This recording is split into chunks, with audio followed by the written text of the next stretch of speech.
My first Mary Kay car and became a sales director. 2 years later, I lost my focus, my unit, and they came to pick up the car. I made some dramatic changes in 2000 and got back to work on myself and my business. 'Cause nothing's gonna stop us.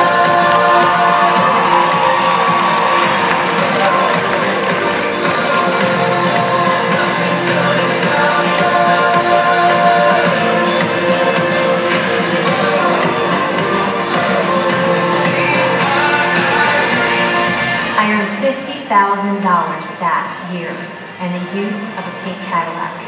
The next year, finished the $500,000 unit club, and the following year, my first top sales director trip at $900,000 unit club and triple star, and the rest is history. My team is full of strong, amazing women who made this here a reality. We are like family.